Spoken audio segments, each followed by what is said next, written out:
Welcome to my channel. Subscribe, listen, and enjoy my stories every day. The evening sun casts long shadows over my meticulously manicured backyard, where strings of fairy lights twinkle like distant stars. It's my birthday, a celebration I've planned with precision, hoping to erase the sour notes of the year past with the laughter of friends and the warmth of family. The air buzzes with conversations and clinking glasses, a perfect facade. "I can't believe you pulled this off, Marcus. Everything looks amazing," my sister, Jenna, squeezes my shoulder as she passes by, her smile genuine. "Thanks, Jenna. Enjoy yourself." "Okay," I reply, my gaze scanning the crowd. I catch sight of her, my wife Lena, radiant as ever. She laughs at something said by a friend, her head thrown back in carefree abandon. For a moment, I let myself be mesmerized by her beauty, the way I had been the first time we met. As the night deepens, the drinks flow more freely and the music swells. I decide it's time for something special, something to make the evening memorable. I'm going to get some of that vintage cognac from the bar, I tell Lena, leaning close to speak into her ear over the music. She nods, her hand lingering on my arm, a fleeting touch that once would have sparked flames. "Sounds perfect. I'll wait here," she smiles, turning back to her group. I weave through the throng of guests, my steps slightly unsteady, not from drink, but from a brewing unease I can't quite place. As I approach the bar, the bartender, a young guy named Eli, whom I hired on the recommendation of a friend, is nowhere in sight. Curious, I move closer, my heart pounding in a rhythm I don't understand. The counter obscures my view, but as I near, the sound of hushed voices stops me cold. The unmistakable tone of a giggle pierces through the night's chatter, a giggle I know too well. My breath catches as I inch closer, the wooden floorboards creaking under my weight. Peering around the edge, the sight that greets me is like a physical blow. Lena, with her lips on Eli's, her hands entangled in his shirt. They are so engrossed in each other that they don't notice my approach. The world tilts. A mixture of rage, humiliation, and heartbreak courses through me. I feel every eye might be on me, every hidden whisper about to burst into laughter at my expense. Stepping back, I manage to keep my voice even, though it feels like speaking through shards of glass. "Lena." "Eli." My voice isn't loud, but it slices through the noise like a scythe. They spring apart, her lipstick smeared, his eyes wide with panic. Lena's face crumbles as she sees me, her mouth opening and closing, searching for excuses where none can exist. I can explain," she stammers, stepping towards me, but I raise my hand, stopping her cold. "Save it," I say quietly, turning my back on them, a plan already forming in my mind. "Revenge," a dark whisper suggests, "revenge that will match the betrayal." As I walk away, the murmurs of the crowd seem to swell, a cacophony that matches the chaos of my thoughts. Tonight was supposed to be a celebration, but instead, it marks the beginning of a calculated revenge. I'll need to think carefully, act strategically. But one thing is certain, I will not let this betrayal go unanswered. The game, as treacherous as it is, has just begun. The party drones on around me, a hollow echo of what was supposed to be a night of jubilation. I retreat to the sanctuary of my study, a room filled with dark woods and the scent of leather, my fortress of solitude. My mind races, plotting each step of my revenge with cold precision. The door clicks softly behind me, and I don't need to look up to know it's Jenna. "Marcus, what are you going to do?" Her voice is a mix of concern and anger. I turn to face her, my sister, perhaps the only person I truly trust in this moment. "I'm going to make sure she regrets this," I say, my voice low and steady. Jenna crosses the room, her brow furrowed. "You need to be careful. Revenge can consume you. Don't let it destroy what's left of you, too." Her warning is one I know I should heed, but the betrayal stings too fiercely. "I know what I'm doing, Jenna." Jenna nods slowly, "Just be smart about it. And remember, you're not alone in this." As she leaves, my best friend Ryan enters, a man who has stood by my side since college. His usually cheerful face is now lined with seriousness. "I heard about Lena," he begins, leaning against the mahogany desk. "What's the plan?" "I need information first. We start with the bartender, Eli. I want to know everything about him. And I need to keep Lena close, keep her thinking she still has control." Ryan's eyes narrow. You're playing a dangerous game, Marcus. But you know I've got your back. I nod, grateful for his loyalty. I appreciate it, Ryan. Tomorrow I want you to follow him, see what he does, who he meets with. Consider it done, Ryan confirms as he leaves the room with a purposeful stride. I spend the rest of the evening mapping out my strategy, not just to confront Lena and Eli but to dismantle their deceit piece by piece. My phone vibrates, an unknown number lighting up the screen. Hesitating for a moment, I answer. Marcus, a female voice, unfamiliar and cautious. This is Elise, Eli's sister. We need to talk. It's about my brother and your wife. I think there's more going on than you realize. Surprised, I pause, processing her words. Where did you get my number, I ask, suspicion threading through my curiosity. He has your contact on his phone. I overheard him talking tonight. There's something you need to know, Elise insists, her voice urgent. All right, let's meet tomorrow, neutral ground. Send me the details, I say, a new lead presenting itself sooner than I had anticipated. As I hang up, the pieces begin to shift in my mind, new alliances forming in the shadows. The night's betrayal might just be the beginning of a deeper conspiracy. My heart beats a steady rhythm of impending confrontation, the game turning more intricate with each passing hour. The stage is set, the players are aligning, and I am ready to make my move. The morning light filters through the blinds of my study, casting stripes of illumination over the desk cluttered with notes and plans. I barely slept, thoughts of betrayal and revenge swirling in my mind like a relentless storm. I glance at the clock, it's almost time to meet Elise. I arrive at the small cafe Elise suggested, its quaint charm a stark contrast to the turmoil churning inside me. I spot her immediately, a young woman with anxious eyes and a guarded demeanor, sitting in a corner booth. I walk over and take a seat opposite her. Marcus, she acknowledges, her voice a whisper. Thank you for meeting me. Elise, you said you had information about Eli and Lena. What do you know? I dive straight in, my patience worn thin. She takes a deep breath, her hands trembling slightly as she wraps them around her coffee cup. Eli is in trouble.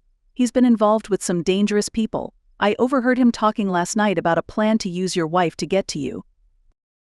My eyes narrow, suspicion and anger flaring. What kind of plan? I'm not entirely sure. All I know is that they were talking about money, a lot of it. Eli mentioned something about accessing your accounts, leveraging your business. Lena, she's part of it, whether willingly or not, I don't know.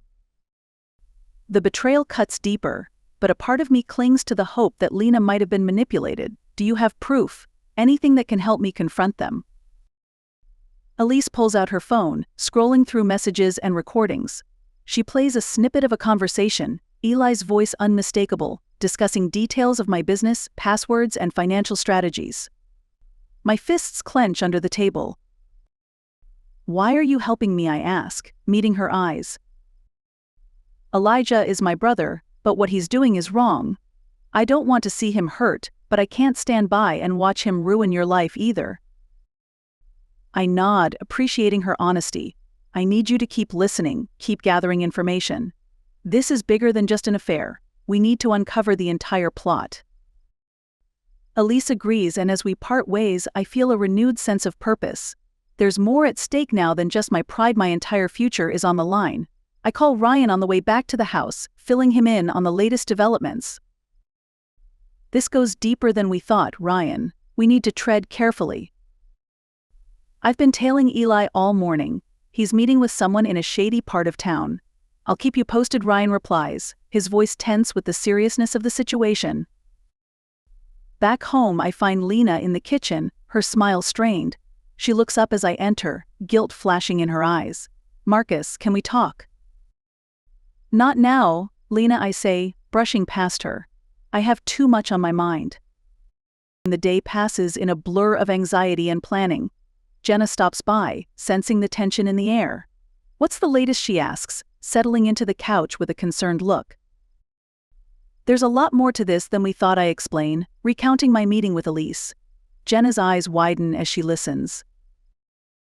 Do you think Lena's in on it willingly, she asks, her voice barely above a whisper. I don't know, but I'm going to find out, I say, determination hardening my resolve. Later that evening, Ryan calls with an update. Eli met with a guy named Carlos, a known fixer for some dangerous people. They were talking about moving fast, making sure everything is in place within the next few days. Did you get any specifics? I ask, my pulse quickening. Not much, but it's clear they're planning something big. We need to act soon. I thank Ryan and hang up, my mind racing with possibilities. The clock is ticking, and I need to stay ahead of whatever is coming.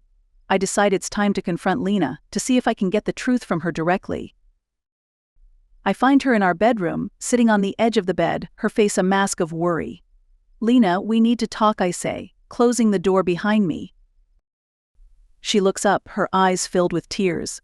Marcus, I'm so sorry, I never meant for any of this to happen. Then tell me the truth, I demand, stepping closer. What is Eli planning? What have you gotten yourself into? She breaks down, sobbing. Eli said he could help us, that he had a way to make everything better. I didn't know he was using me to get to you. I swear I never wanted to hurt you. Did you give him access to our accounts?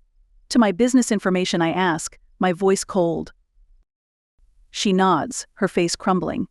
He said it was just a precaution, that it would be safe. I was so stupid, Marcus. Please forgive me. I take a deep breath, trying to control the rage bubbling inside me. It's too late for apologies, Lena. You've put us all in danger. Now, we need to fix this before it's too late. With that, I turn and leave the room, determination coursing through my veins. The game has become more dangerous, the stakes higher than ever. But I am ready. The shadows are closing in, but I will not be defeated. The next move is mine, and I intend to play it with ruthless precision. The tension in the house is palpable, every corner a reminder of the betrayal. I sit in my study, plotting my next move when my phone buzzes with a message from Ryan. Meet me at the old warehouse. I've got something big. With a sense of foreboding, I grab my coat and head out, not bothering to inform Lena. The streets blur as I drive, my mind racing with possibilities. What could Ryan have uncovered that's so urgent? I arrive at the warehouse, an abandoned relic from a bygone era, its walls covered in graffiti and its windows shattered. Ryan stands by the entrance, his face illuminated by the harsh glow of a streetlight. Ryan, what's going on? I ask, approaching him. We need to move quickly. Elise found more details about the plan. It's happening tonight, Ryan says, his voice tense. Where's Elise? I ask, scanning the area. She's inside, with evidence. We need to get it, and get out before Eli and his cronies show up, he replies, leading the way into the dimly lit building. Inside, we find Elise hunched over a table, papers and a laptop spread out before her. Marcus, you need to see this, she says, motioning me over. I examine the documents, my heart sinking as I read. Bank statements, emails, and detailed plans all point to a massive embezzlement scheme. Eli and his associates were planning to drain my accounts tonight, using Lena as an unwitting accomplice. This is worse than I thought, I mutter, my mind racing. We need to stop them. Ryan nods, pulling out his phone. I've called the cops, but we need to make sure they're caught red-handed. Suddenly, a noise from the entrance startles us. Eli and a couple of men enter, their expressions darkening as they see us. What the hell is going on here? Eli demands, his eyes narrowing. Elijah, it's over, Elise says, stepping forward. We have all the evidence. Just give up. Eli's face contorts with rage. You little traitor, he spits, advancing towards her. Ryan and I step between them, blocking his path. This ends now, Eli, I say, my voice cold. The cops are on their way. Eli smirks, pulling out a gun. I don't think so, Marcus. You're not walking out of here with that evidence. Tension electrifies the air. Ryan inches forward, trying to distract Eli. You don't want to do this, man. There's still a way out. Before Eli can respond, the sound of sirens pierces the air. Eli panics, aiming his gun at Ryan. Without thinking, I lunge forward, knocking the gun from his hand. A scuffle ensues, chaos erupting as we struggle. In the melee, the gun goes off, the sound deafening in the confined space. For a moment, time stands still. Then, I see Eli clutching his shoulder, blood seeping through his fingers. The police burst in, weapons drawn, shouting orders. Eli's men surrender quickly, the fight draining from them. As the police take control, I turn to Elise and Ryan, relief flooding through me. "It's over," I say, my voice shaky. The officers secure the area, and we provide our statements, handing over the evidence. As they lead Eli away, he glares at me. "This isn't over, Marcus. You'll pay for this." I meet his gaze, unflinching. "No, Eli, you're the one who's finished." Back at home, Lena sits anxiously in the living room, her face pale. She jumps up as I enter, her eyes wide with fear and hope. "Marcus, what happened?" "It's over," I say, my voice flat. "Eli and his men are in custody. We have the evidence." She sinks onto the couch, tears streaming down her face. "I'm so sorry, Marcus. I never wanted any of this. I was so stupid." I sit down, exhaustion washing over me. "Lena, we have a lot to sort out, but right now I'm just glad it's over."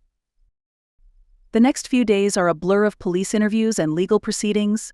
Elise's evidence is solid, and Eli faces multiple charges, from fraud to attempted murder. Lena cooperates fully, her guilt evident in every action.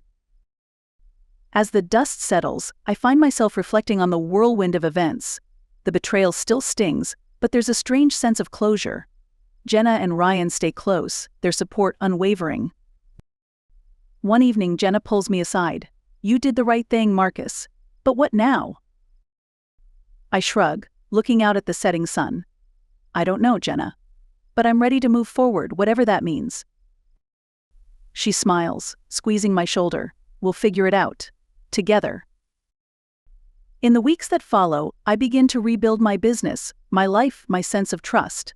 Lena and I enter counseling, determined to confront our issues head-on. It's a long road, but for the first time in a long time, I feel hopeful. The surprise revelation comes during one of our sessions. Lena reveals she's pregnant, a discovery that complicates our journey but also offers a glimmer of new beginnings. The timing is ironic, almost poetic. Life, in all its messiness, continues to unfold. As I hold Lena's hand, feeling the flutter of new life, I realize that while the shadows of betrayal and intrigue have cast long, dark shadows, they've also given way to a new dawn. And in that dawn, there's a chance for redemption, for growth, and for love that's stronger and wiser than before.